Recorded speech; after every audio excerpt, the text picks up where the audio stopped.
Ijaji uTintswalo Makhubele bekufanele lethule ubufakazi mayelana nesikhathi lapho ayibambe njengosihlalo webhodi lakwaPRASA. Bekufanele azoyiphendulela eyinsolweni yezenziwa ofakazi abambalwa ngaphambi kwale khomishana. uMakhubele wemukela isikhundla sokubamba njengosihlalo webhodi ngemva kokuqokwa njengejaji lenkantolo ephakeme ngo-2017. Waphinde wasolwa ngokuxambukela emacaleni ayethinta uhlelo lwePRASA isiyaya project.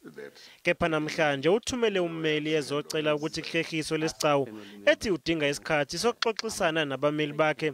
She needs to have a consultation with the legal team, Mr. Chair, and then be able to... Why has she not had a full and proper consultation with her legal team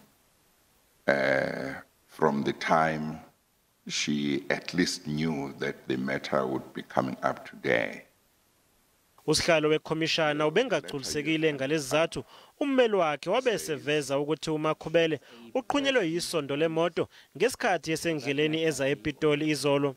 Kepha uZondo uthe njengejaji uMakhubele uyabazi ubumqoka bokuvela kule khomishana futhi ube nesikhathi esanele sokuxoxisana nabameli.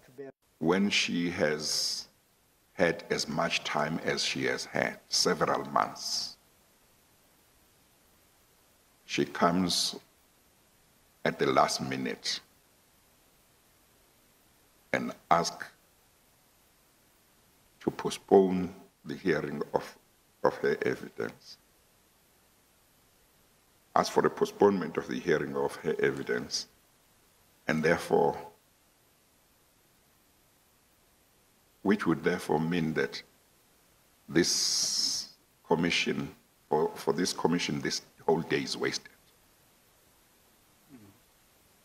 We don't have a lot of time, and I think about everybody in the country knows that.